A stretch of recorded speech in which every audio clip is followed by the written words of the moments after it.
Bienvenidos a un nuevo programa de La Ciencia Cierta. En este primer bloque vamos a hacer algunas consideraciones, reflexiones y vamos a tener el privilegio de escuchar a un muy buen psiquiatra, el doctor Miguel Equisyan, para que nos cuente y nos hable un poco de la depresión.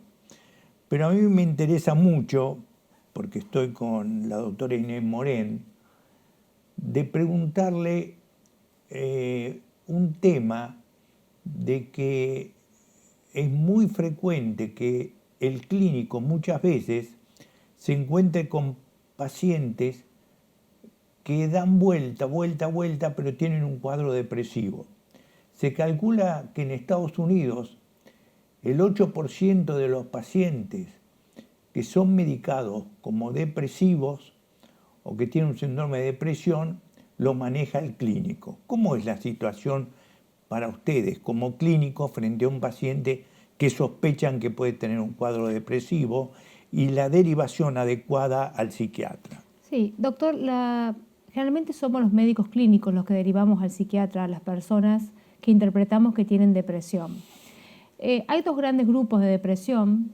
Una es la depresión reactiva, la que está secundaria a un duelo.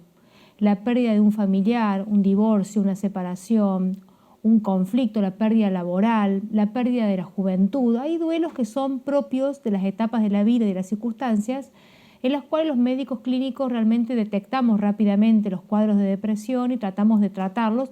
Y ahí entra ese grupo del 8% de pacientes, doctor, que usted describía.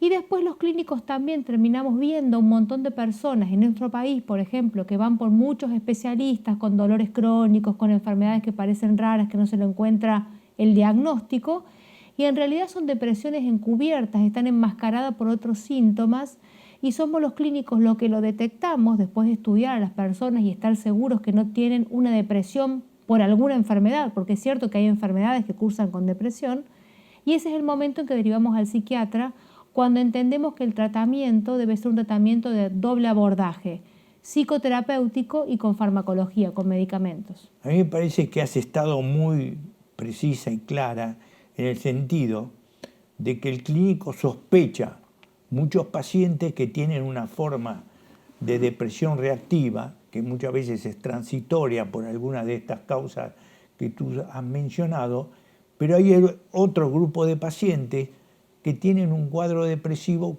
ya como un problema o una enfermedad que debe ser abordada por el psiquiatra y manejada adecuadamente. Escuchemos lo que nos dice el doctor Miguel Equisyan. Hola, ¿qué tal? Buenas tardes. Es un gusto estar con ustedes nuevamente para considerar algunos aspectos de lo que comúnmente conocemos como depresión. Una palabra que está tan popular y está tan gastada que a veces perdemos el sentido de lo que realmente significa. Por supuesto, en algún momento de la vida es esperable que uno pueda estar deprimido, es decir, las funciones psíquicas en baja, especialmente la atención, la concentración, el humor, el pensamiento hacia adentro con introversión. Puede ser por un montón de causas y esto queremos explicarlo. A veces puede haber causas psicológicas, es decir, pérdidas reactivas, lo que conocemos vulgarmente como el duelo. Es esperable que reaccionemos así. Estas son las causas psicológicas. También hay medicamentos que pueden dar depresión. También hay cuadros hormonales que pueden incidir y pueden ayudarnos a que nuestro sistema biológico del humor esté en falla y caigamos en depresión. También puede haber causas de tipo médicas, hay enfermedades que cursan inicialmente incluso con depresión y después de 6-7 meses puede estar apareciendo algunas enfermedades. Digo algunas porque son una lista innumerable, pero tenemos el Parkinson, la diabetes y otros cuadros, hipotiroidismo, en donde lo primero que aparece es esta tristeza vital, esta falta de voluntad. O si no, lo contrario, que parecería no ser depresión, pero es un nivel de ansiedad insostenible que hace que la persona esté irritable todo el tiempo, y después de un tiempo entonces de vivir así empieza a claudicar y caer en depresión. A veces duelen los órganos, se van quejando los órganos en forma alternada, uno, otro, gastritis, colitis, hemorroides, cefaleas, diferentes cuadros, hasta que al final todos los profesionales le dicen, mire, usted no tiene nada, y lo que la persona tiene es este cuadro llamado un tiempo atrás por depresión enmascarada, hasta que finalmente la persona muestra su humor, se deprime, y entonces todos allí recién se dan cuenta que está depresiva. La verdad es que desde el año 2000 se ha declarado que la depresión tiene tratamiento. También hay otras causas para la depresión. Está la depresión involutiva, se da especialmente en las personas mayores, y también la depresión por causa espiritual.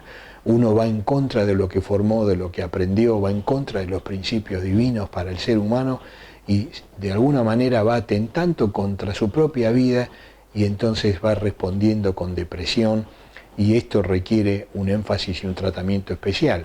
Ahora, gracias a Dios tenemos muchas maneras de ayudar a la persona con depresión. En primer lugar hay que hacer un diagnóstico.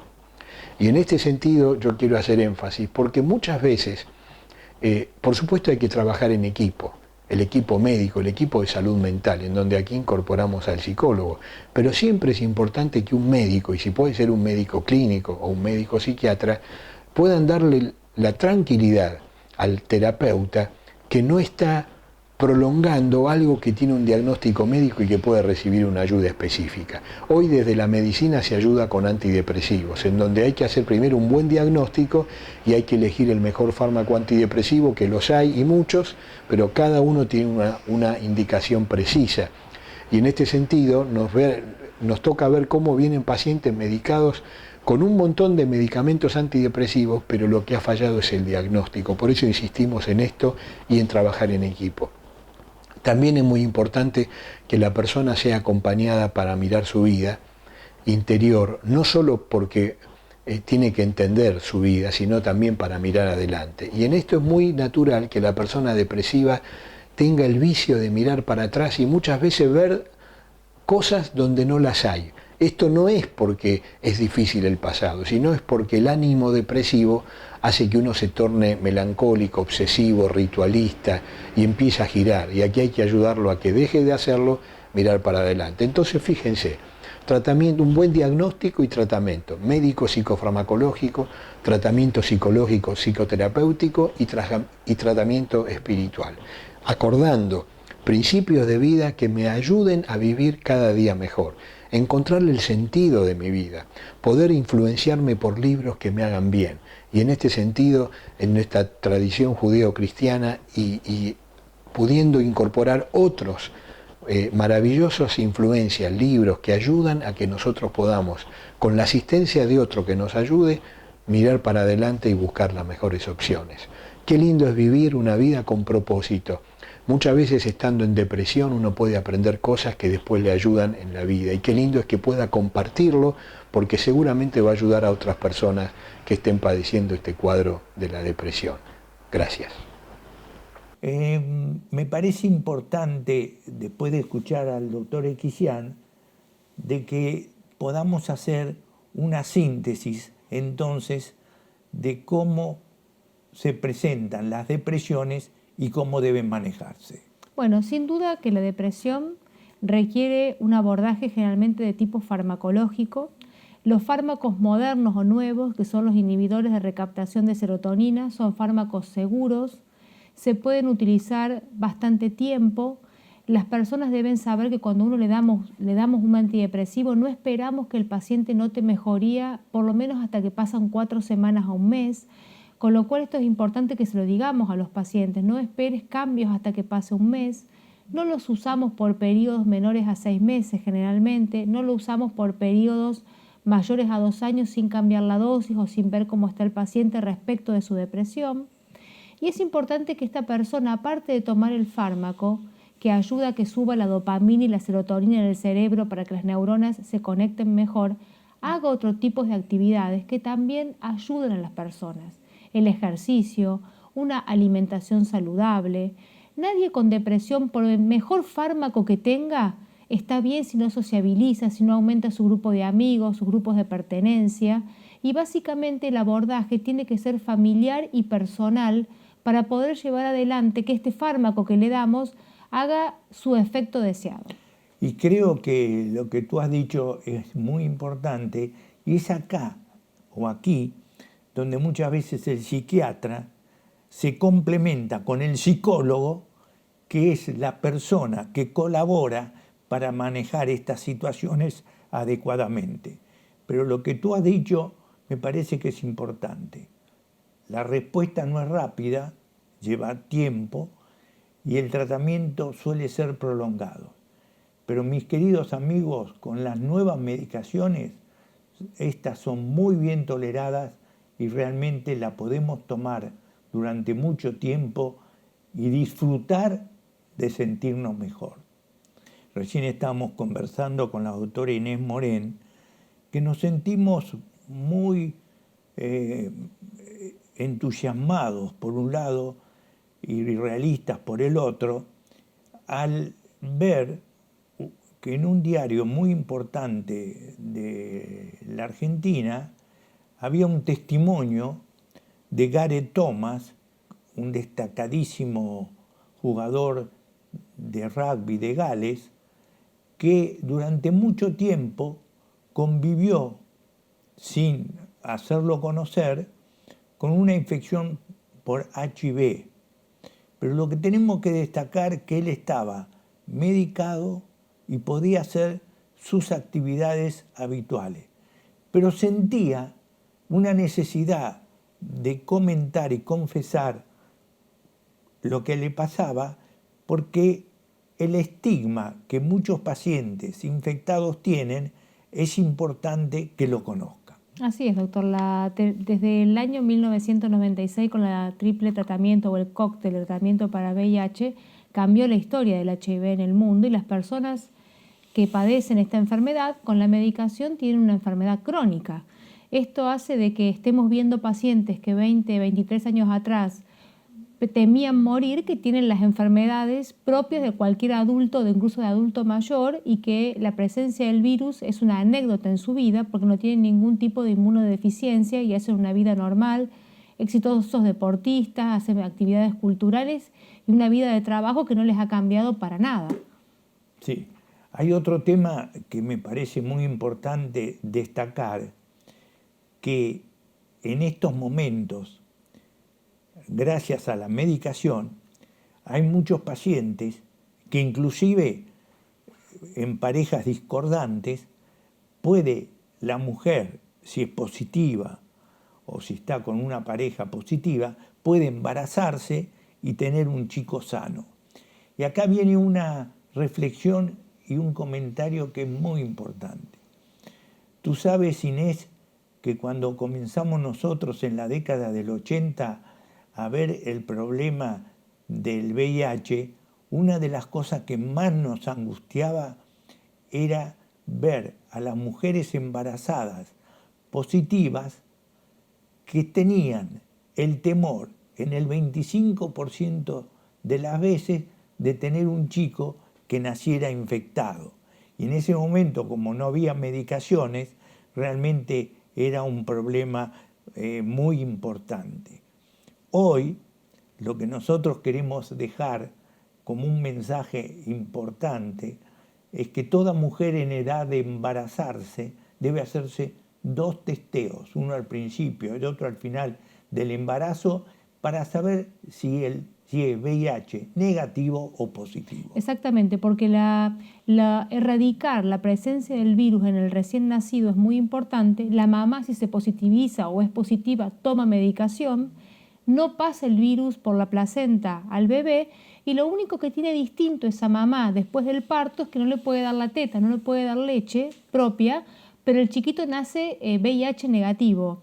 Y lo más importante es que la mujer se testee, doctor. El testeo es accesible en todos los lugares, es gratuito, con lo cual no hace falta tener una cobertura médica y es muy importante que si es positiva, el Estado le brinda la medicación de forma gratuita si no tiene cobertura, con lo cual la posibilidad y lo que deseamos todos en nuestro país es que las mamás que tienen VIH positivo no tengan hijos VIH positivos. Tú sabes que en el año 2000 la Asociación Argentina de los Caballeros de la Orden de Malta se nos acercó y nos propuso un trabajo que me pareció fenomenal. Elegimos 8 hospitales públicos, La Sardá era uno de ellos, el más importante, Marialda Zarubi, Liliana Vázquez eran las coordinadoras, y nosotros en esos 8 hospitales públicos estábamos trabajando para justamente lo que tú decías, detectar las mujeres que eran positivas. ¿Por qué? Porque cuando la detectábamos, le dábamos el tratamiento. Cuando empezamos el estudio, después de 4 años, vimos como más de 50.000 mujeres y encontramos 1.4% de mujeres que no sabían y eran positivas, 1,4%. Sin embargo, inicialmente, que vos sabías que el 25%, cuando no había la medicación, transmitían a los chicos, había disminuido al 5%. Pero, sin embargo, era un poquito elevado. Trabajando lo reducimos al 3%. Y en los otros días, charlando con la gente de Helios, sobre todo la doctora Rosita Bologna, nos decía que en estos momentos se ha bajado y está en menos del 5%. Sí, el pico ahora de presencia de VIH positivo de reciente diagnóstico se da generalmente, por lo menos el informe de Ciudad de Buenos Aires, en mujeres arriba de 55 años, porque al no cuidarse más por el embarazo y cambiar sus parejas, están más expuestas al VIH y a la sífilis, y entre los adolescentes que no usan el preservativo como un método de barrera para el contagio de infecciones de transmisión sexual.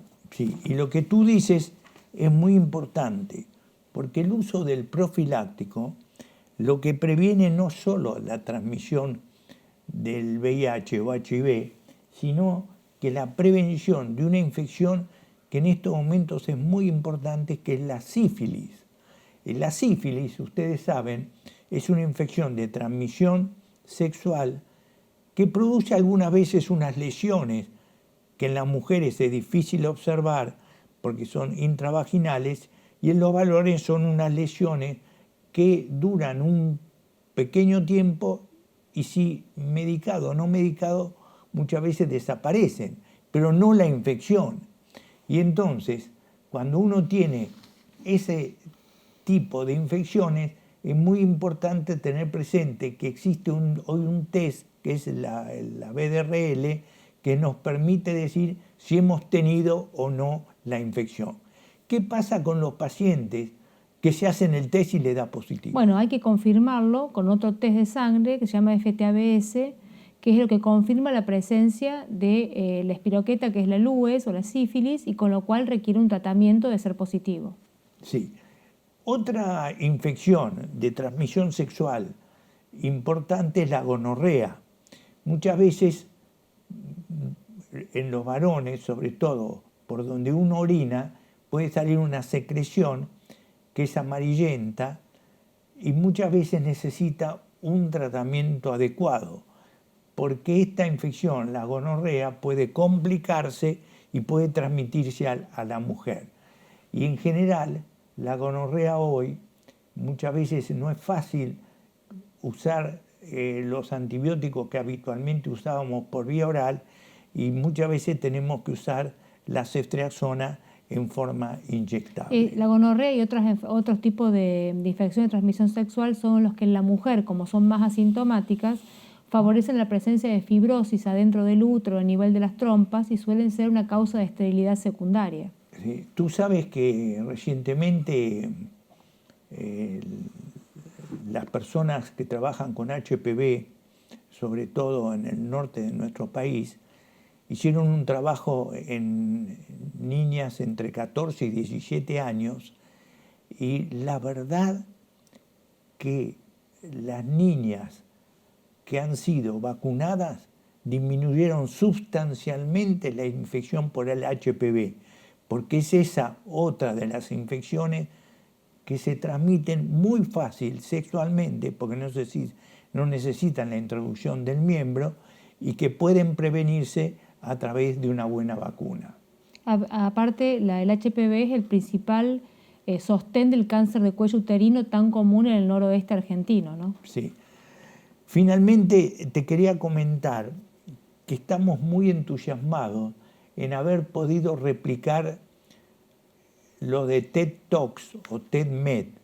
Yo tuve el privilegio de estar en Palm Springs, donde se hizo uno de estos eventos, más de 8.000 personas, y lo que me impactó son las nuevas modalidades de transmisión a través de aparatos en forma virtual y que llegara a muchas personas. Nosotros entonces en nuestra institución hicimos Stambulian Talks y tuvimos ya varias presentaciones muy interesantes. El día 26, ahora muy pronto, tendremos una sobre infección urinaria.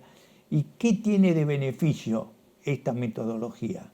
Que puede llegar a ser escuchada y evaluada por muchas personas que no estuvieran presentes en el sitio donde lo realicemos. Bueno, la educación médica continua del siglo XXI tiene eso, no hace falta trasladarse para poder aprender, hace falta conectarse. Exactamente. Y como tú lo decías, la conexión hoy a distancia es fundamental para dos cosas. Una, para hacer diagnóstico de situaciones médicas y dar una segunda opinión, y segundo, para transmitir conocimientos médicos. Así es, doctor. Muchas gracias, Inés. Creo que han sido importantes estas reflexiones y estos comentarios para nuestra querida población. Gracias.